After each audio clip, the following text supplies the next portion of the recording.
அனைவருக்கும் அன்பான வணக்கம். நீங்கள் கேட்டுக்கொண்டிருப்பது கதைகளை. வாசிப்பவர் ஹேமலதா ஜெகநாத். அம்பை எழுதிய சிவப்பு கழுத்துடன் ஒரு பச்சை பறவை. சிறு குறிப்பு ஒன்றை விட்டுச் சென்றிருந்தான் வசந்தன். கடிதம் அல்ல, சிறு குறிப்பு மட்டுமே. போகிறேன். இந்த வீட்டிலும் அதையொட்டிய வாழ்க்கையிலும் மனம் ஒன்றவில்லை. பேசும்போது உதடுகளை உற்று பார்க்கும் தேன்மொழி. அந்த கேள்விக்குறி துலங்கும் முகம். ஏன் எதுவுமே நடக்காதது போல உன் சிரிப்பு. எதையும் தாங்க முடியவில்லை. தாங்க அவசியமில்லை. நான் சுதந்திரமானவன், தலைகளை வெறுப்பவன், உனக்கு தெரியும். அதனால் போகிறேன். குறிப்பை கையில் பிடித்தபடி ஜன்னல் வெளியே பார்த்தாள். பசேல் என்ற மரங்கள். யாரோ எப்போதோ நட்ட ஆலமரம் கிளை பரப்பியபடி. தினம் கல்லடிப்படும் கொய்யா மரம். இடையே ஊடுருவி வளர்ந்த மகிழம்பூ மரம். இரட்டை பனைமரம், அலகு பனை ஒன்று, பருவப்பனை ஒன்று. குருவிகளும் அணில்களும் அருகிவிட்டன மும்பாயில். காகங்களும் கழுகுகளும் அதிகரித்து விட்டார் போல ஓர் உணர்வு. புறாக்கள் மாத்திரம் கூடு கட்டும் சமயத்தில் இடம் தேடி வந்தன. நகரத்துக்கேற்ற கூடுகள் கட்டுகின்றன காகங்களும் கழுகுகளும். நேற்று கூட மின்சார கம்பித்துண்டுடன் பறந்து கொண்டிருந்தது ஒரு கழுகு. நம்பிக்கை இழக்காதவை தேன் சிட்டுகள்தாம். கீச்சு கீச்சென்று கத்தியபடி.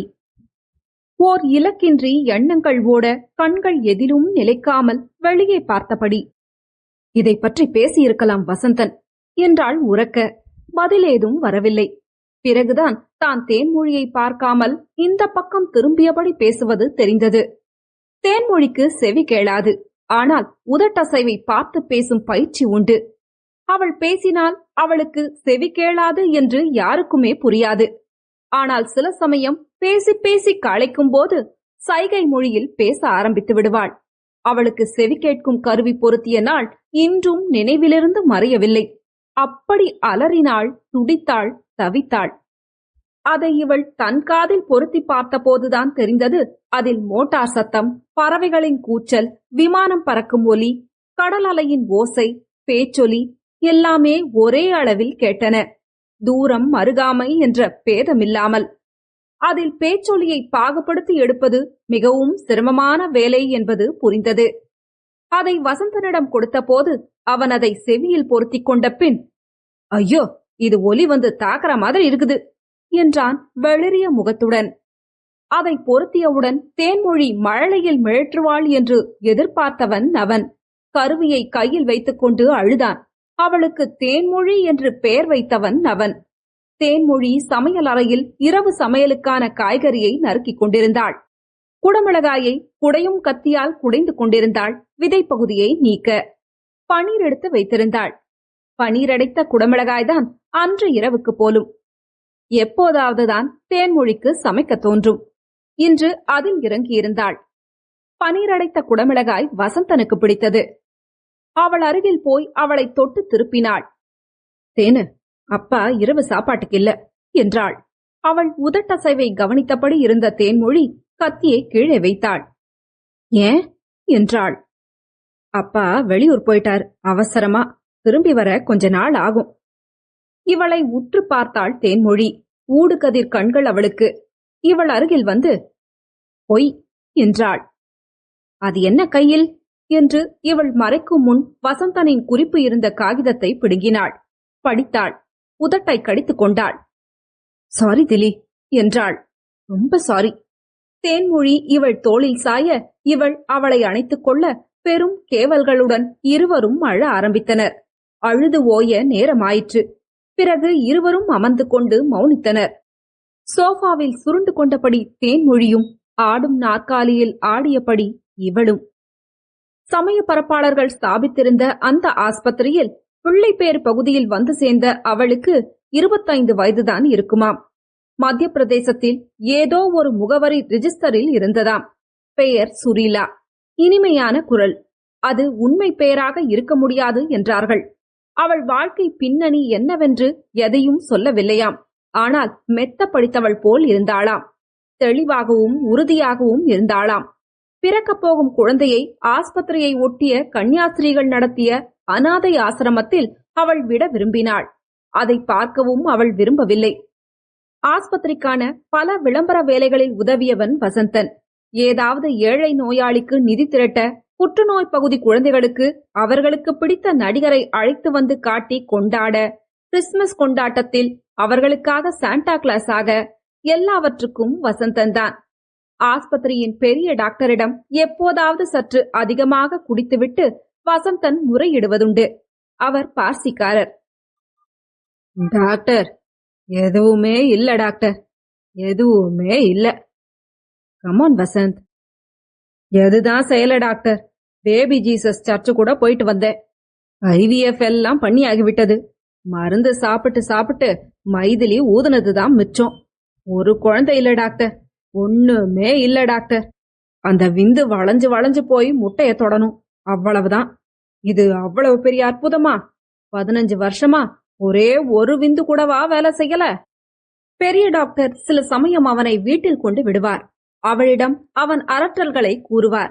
அவரும் அவர் பங்குக்கு மருந்தும் மாத்திரையும் எழுதி தந்தார். அவளுக்குத்தான் அனைத்து மருந்தும்.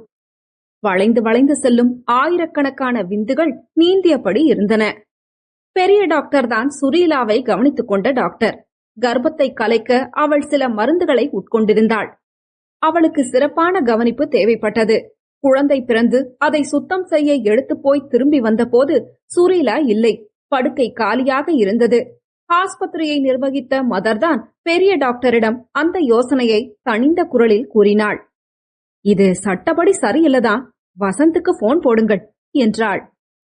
குழந்தை வெள்ளை துணியில் சுருட்டப்பட்டு முகம் மட்டும் வெளியே தெரிய சுருள் முடியும் வட்ட விழிகளுமாய் கிடந்தது. வசந்தன் வந்தான். குழந்தையை பார்த்ததும் நடுங்கும் கைகளில் தூக்கிக் கொண்டான். பெரிய டாக்டர் குழந்தையை முறைப்படி பரிசோதித்தார். ஆரோக்கியமான குழந்தை. பிறப்பு சான்றிதழில் பெற்றோர் பெயர் மைதிலி வசந்தன் என்றே பதிவாகியது. குழந்தையின் பெயர் என்ன எழுத வேண்டும் என்று கேட்டபோது அவள் அம்மாவின் பெயர் சுரீலா என்று கூறினார் பெரிய டாக்டர். இவளும் இனிமையா பேசுவா, தேன் மாதிரி இனிக்கும் இவள் பேச்சு என்றவன் தேன்மொழி என்று அவள் செவி அருகில் ரகசியமாக கூறினான். கண்ணை திறந்த மகவு அவன் கட்டை விரலை பற்றி கொண்டது இறுக. அவன் உடல் நடுங்கியது. அதை ஒரு சினிமா காட்சி போல் மீண்டும் மீண்டும் நினைவு கூர்வான். என் கட்ட விரலை புடிச்சுக்கிட்டா. வீட்டுக்கு குழந்தை வந்ததும் அவள் சற்று அதிர்ந்து போனாள். வசந்த், என்ன கேட்டுக்கலாமே, எனக்கு 40 வயசாச்சு, உனக்கு 45. வளர்க்க முடியுமா நம்மால? அவள் பேசிக் கொண்டிருந்த போதே குழந்தை அழ ஆரம்பித்தது, கால்களை உதைத்தபடி. அழும் குழந்தையைப் போல் ஓர் அழகு வேறு கிடையாது என்று தோன்றியது. முகமெல்லாம் கோண, வாய் திறந்து கூட்டிலிருந்து இறை யாசிக்கும் குஞ்சுகளின் சிவப்பு வாய்ப்போல் வாய் திறக்கும். எங்கிருந்துதான் வருமோ அத்தனை சக்தி அந்த சிறிய உடலில். அப்படி கதறி அழ. வசந்தனும் குழந்தையுடன் அழுது கொண்டிருந்தான். அவள் நிமிர்ந்து பார்த்தபோது. பிறகு வசந்தனின் அத்தை வந்தாள் குழந்தையை வளர்க்க. தேனு, ஏ தேனு என்று அழைப்பாள் குழந்தையை. குழந்தையை குளிப்பாட்ட, உணவூட்ட, சிறுநீர் நனைத்த துணியையும் பீத்துணியையும் மாற்ற என எல்லா வேலைகளையும் அத்தையுடன் செய்தது வசந்தன்தான். விளம்பர கம்பெனிக்காக அவன் செய்த வேலையை வீட்டிலிருந்துதான் செய்தான். இவளைப் போல் காலை போய் மாலை வரும் வேலையில்லை அவனுடையது. அவன் அவ்வப்போதுதான் வெளியே போக வேண்டி வந்தது. இவள் பள்ளி ஒன்றில் டிராயிங் டீச்சராக இருந்தாள். ஓவிய பள்ளியில படிச்சு என்ன பிரயோஜனம், குழந்தைகள் வரைகிற யானையையும் பூனையையும் திருத்திக்கிட்டு என்பான். லீவு நாட்களில் வீட்டையொட்டி இருந்த வண்டி கொட்டிலில் குழந்தைகளுக்காக ஓவிய பள்ளி நடத்துவாள். அப்போது மட்டும் தானும் கூட அமர்வான். வண்ண மெழுகு குச்சிகளுடன் குழந்தைகள் காகிதங்களின் மேல் உருட்டியும் தீட்டியும் வண்ண முயற்சிகள் செய்வதை ரசிப்பான். தேன்மொழி 1 வயதாகும் முன்பே வண்ண முயற்சிகளில் இறங்கிவிட்டாள். முகத்திலும் கையிலும் உடம்பிலும் வண்ணக்கலவை ஒட்டி கொண்டிருக்கும். முத்தமிடுவான் வண்ணமயமான அவளை. குழந்தையும் அவனுடன் ஒட்டி கொண்டது. எப்போதும் அவன்தான் தூக்க வேண்டும். அவன் தாடியை பிடித்துக்கொண்டு அவன் மார்பில் கிடந்தபடிதான் உறக்கம். அவன் எங்காவது போய்விட்டால் அவன் வந்த பின்தான் உணவு இறங்கும்.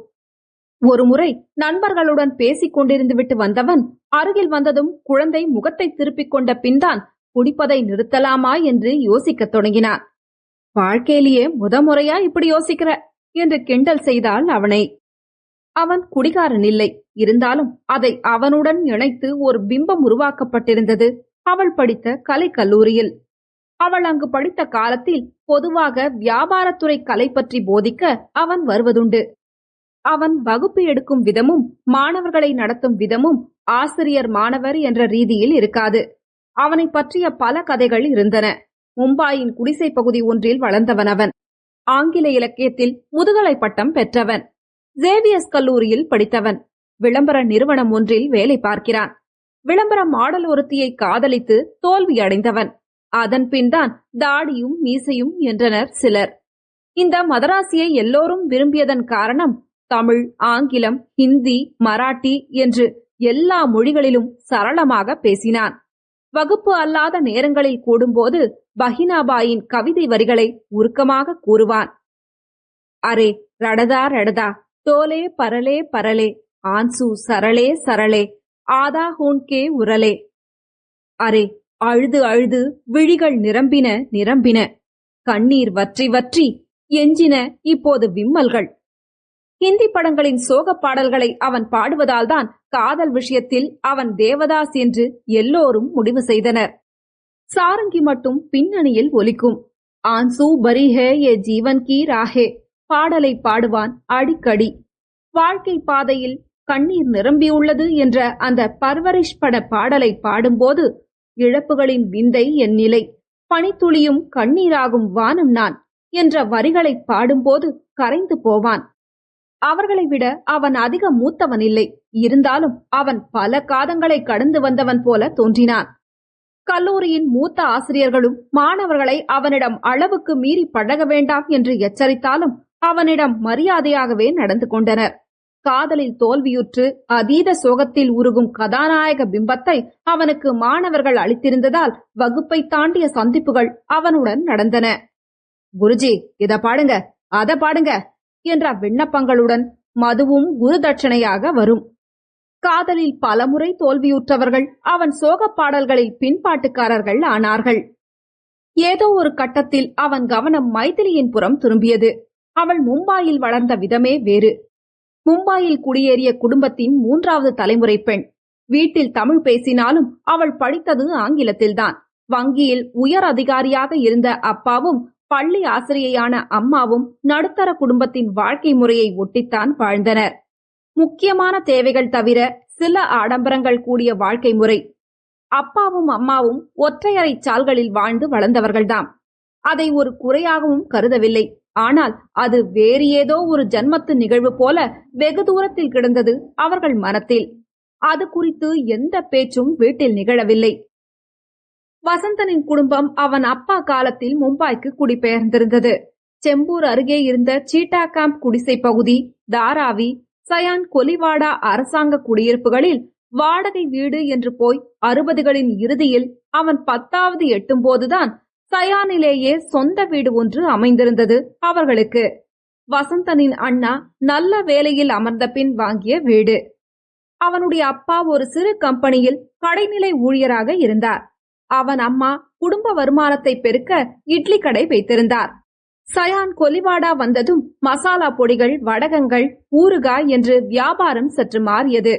சயான், தாராவி, சுண்ணாபட்டி பகுதிகளில் இருந்த பெட்டிக்கடைகளில் சரமாக தொங்கிய ஊறுகாய் அடைத்த சிறு பிளாஸ்டிக் பொட்டலங்கள் அப்போதெல்லாம் அவன் அம்மா செய்ததாக இருக்கும். அவை வசந்தனை உருவாக்கிய நாட்களாக இருந்தன. அதிக மதிப்பெண்களுடன் அவன் சேவியர்ஸ் கல்லூரியில் சேர்ந்த போதும் அவனுக்கு தம் குடும்பம் குறித்த தெளிவான மதிப்பீடுகள் இருந்தன. அவர்கள் உழைப்பை குறித்து பெருமிதமும் இருந்தது. விளம்பர உலகில் அவன் தலையெடுத்த பின்னர் கூட அதன் வேகத்தில் அவன் இழுபடவில்லை. அது அவனுக்கு மரியாதையையும் மதிப்பையும் பெற்று தந்திருந்தது. மும்பாயின் மான்ஹாட்டனாக இருக்கப் போகிறது என்று எல்லோரும் நினைத்துக் கொண்டிருந்த லோக்கன்வாலாவுக்கு குடிபெயர்ந்தது அவன் குடும்பம்.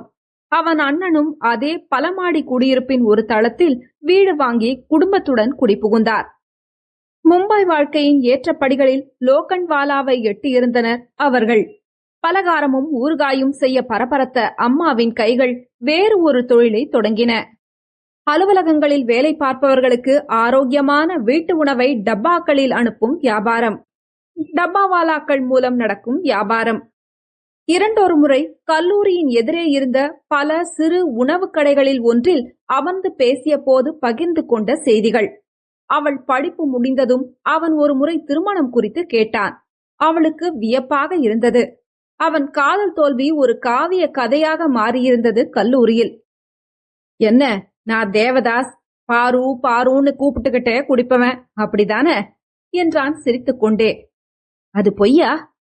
இல்ல, காதல் தோல்வி உண்மைதான், சோகமும் உண்மைதான்.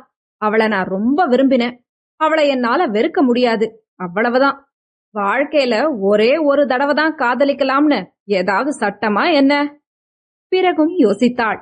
முடிவு செய்ய 2 ஆண்டுகள் ஆயின. நிரந்தர வேலை அவளுக்கு கிடைக்கவில்லை. அப்பாவிடம் மெல்ல கோடி கட்டிய போது அவருக்கு அதில் ஆர்வமில்லை என்று தெரிந்தது. அம்மா வெளிநாட்டு மாப்பிள்ளைகளை தேடியபடி இருந்தாள். அவன் வீட்டில் வேறு விதமான திட்டங்கள் இருந்தன. அவன் அண்ணா அத்தை மகளை மணந்திருந்தார். அத்தையின் இளைய மகள் இவனுக்கு என்றொரு திட்டம் இருந்தது. அவளும் படித்த பெண்தான். நிறுவனம் ஒன்றில் வேலை பார்த்தாள். நல்ல வேளையாக அவள் ஒரு மராட்டிக்காரனை மணக்க விருப்பம் தெரிவிக்க அந்த தடை நீங்கியது. இரு தரப்பிலும் ஏகப்பட்ட மனக்குறைகளுடனேயே சம்மதம் தெரிவித்தனர். அவன் பேச்சும் நடவடிக்கையும் சரியில்லை என்று இவள் வீட்டிலும், இவள் கருப்பு என்று அவன் வீட்டிலும் கருத்துக்கள் இருந்தன. பதிவு திருமணம், பருத்தி சேலை என்றெல்லாம் இருவரும் கூற, இது ஒன்றும் சரிவராது என்றார் இவள் தந்தை. என்னவோ செய்யுங்கள் என்று அலுத்துக் கொண்டனர் அவன் குடும்பத்தார். அவர்கள் ஐயங்களை நிரூபிப்பது போல அவனுக்கு வேலை போயிற்று. முகத்தை சிவப்பாக்கும் முகப்பூச்சுக்கான விளம்பரத்தை ஏற்க மறுத்தான். பெண்கள் கருப்பாக இருப்பதில் என்ன குறைவு, சிவப்பு அழகு என்று கூறுவது வெறுப்பை உள்ளடக்கியது என்றான். மேலும் அதில் உள்ள வேதிப்பொருட்கள் சருமத்தை பாதிக்கும் என்று கூறினான். இது கலோனிய மனப்பான்மை, பெண்களுக்கு எதிரானது என்று வாதிட்டான். சில ஆண்டுகளுக்கு பின் இதை ஆண்களுக்கும் சிபாரிசு செய்வோம் என்றார்கள். அதிகம் இவன் பிடிவாதம் பிடித்த போது வேலையிலிருந்து நீக்கப்பட்டான். அவளுக்கும் நிரந்தர வேலை இல்லாமல் அவனுக்கு இருந்ததும் இல்லாமல் போக கஷ்டப்பட்டார்கள். லோக்கன்வாலாவிலோ வர்லியிலிருந்த இவள் பெற்றோர் வீட்டிலோ தங்கியிருக்கலாம்.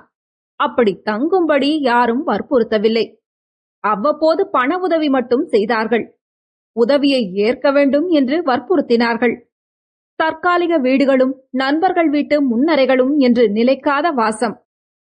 ஒருமுறை சால் ஒன்றில் குடிவந்த தினத்தில் ஒற்றை அறையில் சாமானையெல்லாம் ஒழுங்குபடுத்திவிட்டு சமையலறை பகுதியில் மூலையில் இருந்த குளியல் அறையில் நுழைந்து குழாயை திறந்துவிட்டு வாளி நிரம்பும் போது அழுதாள்.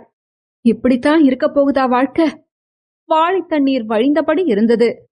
வெளியே இருந்து மைதிலி என்று அழைத்து குளியலறை கதவை மெல்ல தட்டினான் வசந்தன். குழாயை மூடிவிட்டு, என்ன வசந்த் என்றாள். அழாத, நமக்கும் ஒரு நாள் சொந்த வீடு இருக்கும் என்றான்.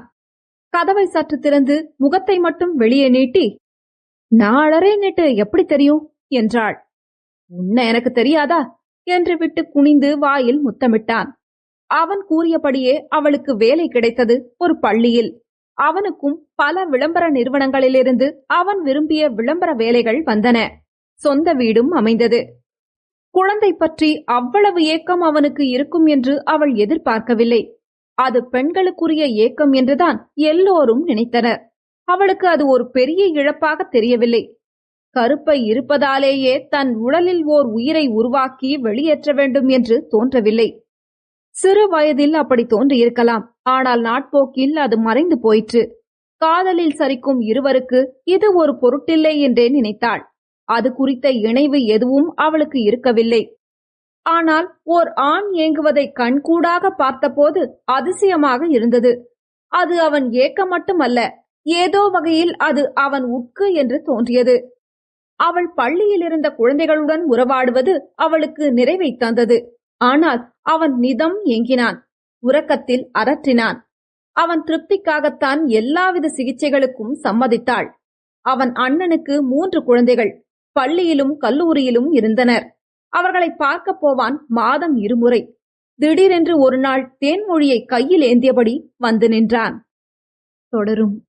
கதையலை உங்களுக்கு பிடிச்சிருந்ததுன்னா உங்க நண்பர்களோடும் உறவினர்களோடும் பகிர்ந்துக்கோங்க. நன்றி.